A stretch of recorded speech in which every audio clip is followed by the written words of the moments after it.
back to the channel of Pro-Enzo Vids, and this is my review on the game that just finished between Australia versus Italy for round 3 of the Rugby League World Cup, and it did result in a massive Australia win, as we all expected probably, and yeah, the Kangaroos are just a bit too good for Italy. So yeah, no, look, just want to say first and foremost that for those that did watch my live stream of the live reaction of the actual match, thanks for all tuning in. It really means a lot to myself.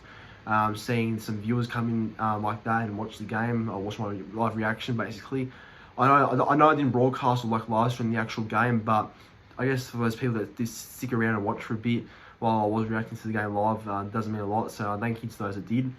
And yeah, but look, even though it was a loss, I enjoyed it. I enjoyed watching the game despite Italy losing. I was happy that we scored at least one try, and it's a good try as well. And just yeah, just in general, it was good to live stream an Italy game for once, so it was good to see. But before I get into anything even more, I just want to say that if you're new watching the channel right now, I'd hope you can subscribe to the channel. Currently at 2,640 subscribers, so again, the growth is going up and up day by day, so it means a lot to myself and the channel. So if you can subscribe if you haven't already, then that would be greatly appreciated if you could. But the main reason why I guess you're all watching right now is just for my review in the game. So without further ado, time to get to the review. So I will start by saying this: when I was watching the game live, I thought that Australia came a bit more intent. They seemed to be a lot more stronger and a little bit more physical in their tackles compared to Italy, which was expected because obviously Australia have a bit more star players and a bit more sort of I guess a bit more experience in general, that have those sort of players that get the job done, know what they're doing. As for Italy, you know, they don't have too many of those sort of players that know what they're doing or get the job done.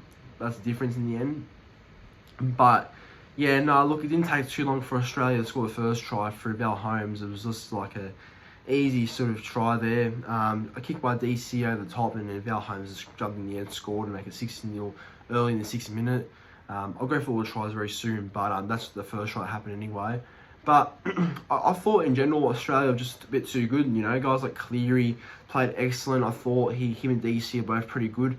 I was a bit worried that, you know, them two might clash a bit in the halves, only because them two are like very similar, the way they like sort of manage the game and stuff like that.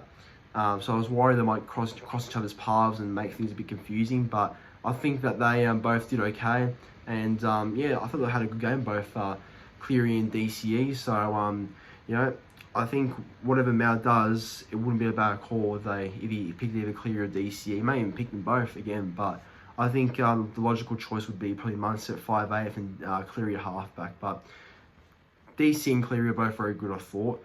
Gotta say Tedesco was outstanding. I think Tedesco's my man of the match personally. The way he played, I thought Tedesco deserves man of the match. They gave it to the wrong player, I thought. I know they gave it to Jeremiah Nanai, who was pretty good himself. Don't get me wrong, he played pretty well, but he was definitely not at the same class during the game that LATRELL, Mitchell, Tedesco, all guys like, yeah, you know, Cleary, Cameron Graham all had as well. So yeah, look, I think Nanai being man of the match was a strange one, but I think that, you know, pretty much everyone would expect anyway, or looking more into seeing how well Tedesco went more than what Nanai did. So I think Tedesco deserves my man of the match in my opinion. Played well against his former heritage. He played, well, not former heritage because he's still part of the heritage, obviously. Don't know what I'm trying to say there, but he basically played against the heritage and the nation that he used to play for in the World Cup a couple of times. So it was nice to see Tedesco, I guess, wear the Azuri jumper after the game ended as well. Give me a shout out to his nonna, and shout out to his, you know, family watching him from I guess in general as well. So that was good to see, I guess. But yeah, no, look, they were just a bit too good, Australia. They're just a quality outfit, and I think they're a good chance going the whole way. I hit them, New Zealand and England are for me are the real contenders. And as for Italy, I thought Italy weren't too bad. Obviously, yeah, they got smashed by 60, but I did think that during the match, though, there was some good moments. Like, I thought guys like Campanolo and Robertson did okay in the halves. They seemed to struggle early on, both Campanolo and Robertson, but I thought towards the middle half or the back end of the half, they both played pretty well, I thought, and they sort of gelled together and played a bit better. So I think them two going forward are other Italy halves in my opinion, but there could be some changes over time, you never know. But they went alright. I thought Polisi, the fullback for us, who plays for Sunshine Coast Falcons, he played pretty well as well. I thought got very involved and had the ball in hand a lot of times and seemed to possess the Australian line a couple of times. Did some good things actually. Nathan Brown was okay. Dean Parada Tuca was good. So there was definitely some positives for Italy, but obviously, yeah, not too many, as it was a all Australia sort of whitewash, to be fair. But no, Italy tried hard. It was definitely not a bad performance by us, despite losing 66-6. Definitely had a go, and you know, you would have thought that maybe other nations would have been smashed by like 90 or 80 against teams like Australia, but we only kept Australia to 66, which isn't bad. So that's good effort for our final World Cup match in a while. So that's good effort. Going to go for the try scorers now. So obviously Australia scored more tries, 12-1. So in the first minute, Valentine Holmes scored the first try in the 6th minute. In the 11th minute, Marius Lungi scored. In the 18th minute, James Tedesco scored. In the 27th minute, Campbell Graham scored.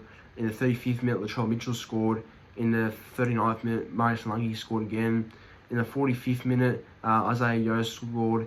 In the 50th minute, Liam Martin scored. In the 53rd minute, Italy finally scored through Ronnie Palumbo for a nice grubby kick from Jack Campagnolo to seek Palumbo go over for his first try and only try for Italy. Then after that, Cameron Murray scored, and then Campbell Graham scored again in the 67th minute, and Murray scored the 57th minute, and Campbell Graham scored in the 67th minute. And Jeremiah Nanai scored in the 73rd minute, and Lindsay Collins scored in the last minute with 79 minutes in when he scored. Conversions, not 9-12, Australia away, and Italy 1-1.